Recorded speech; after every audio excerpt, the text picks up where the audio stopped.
They are voices of the South with its fertile earth and fragrant breezes, and of the coast with the hint of tide and salt, and of the low country and beyond, soft and timeless. They tell tales of families and histories. I was a farmer's daughter. I just turned 70 years old. I'm a wife and mother. Lived in the low country pretty much all of my life. I'm 46, born and raised in Savannah. I have a wonderful husband. We just celebrated our 25th wedding anniversary. I'm married to Heather. She's a educator at Garrison Elementary. My mother is 93 and she just moved in with us. I have two daughters. One of them has two children, the other one has one and one on the way. I have a husband named Deke and a daughter named Grace. She's 10, going on 16.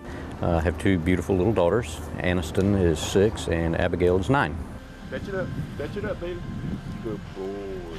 They share stories of pastimes and passions. I'm retired from Georgia Power, 38 years of service. I found my real passion in helping other people.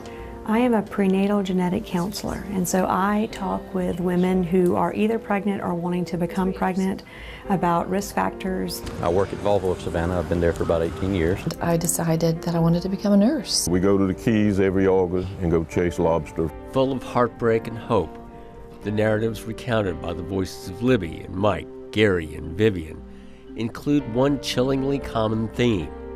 They all had unexpected encounters with cancer.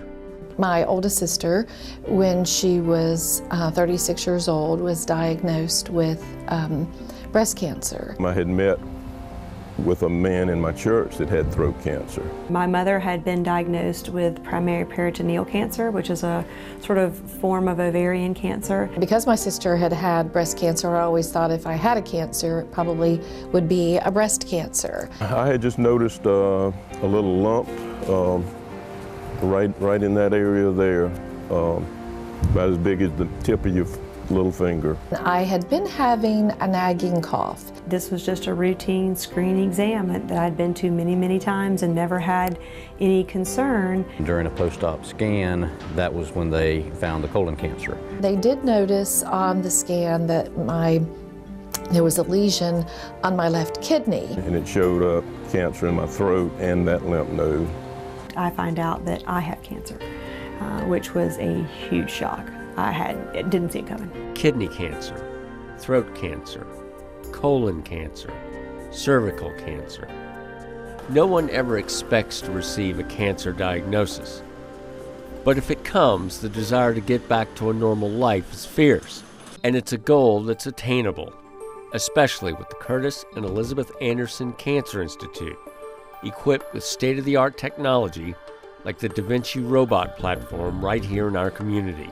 I had early experiences during training with the robot and really saw its benefit as a tool to access parts of the body where an incision is very morbid and can cause a long recovery period. What it does is it provides a very unique way for us to get to places of the body that prior to the use of that technology would have required much larger incisions, much longer stays in the hospital, and operations that were much more challenging on the patients to be able to get through. He took the robot and was able to just cut out the cancer with a very minimal effect on the kidney. I was 33 years old with cancer and a small child to take care of.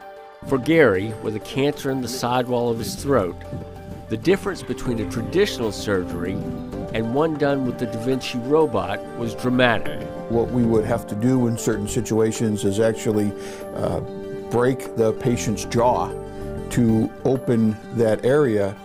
Those patients oftentimes needed a tracheostomy, needed a hole in their neck to have them breathe because there was a lot of swelling in the mouth and swelling in the throat.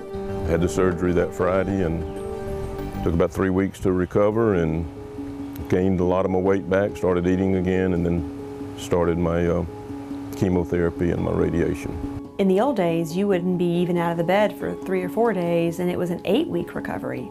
But my recovery, because of the Da Vinci, was 4 weeks. It's a bottleneck right now. We have surgeons trained who can't use it. It's because there's no time on the robot. We have one robot in one room.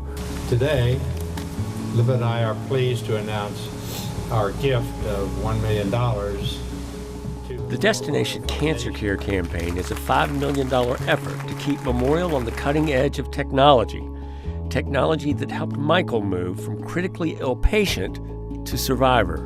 Glad to say I was here. Everybody at ACI was absolutely wonderful. The Destination Cancer Care campaign is your opportunity to ensure world-class cancer care close to your home for Michael, Vivian, Gary, and Libby, and maybe members of your family or circle of friends, and maybe you. But at the end of the day, for me and my husband and for our family, I needed to survive. It means everything to me and my family. I'm just glad to be alive and back down here and ready to get started over again. It was a long haul. It really was. Happy to be here.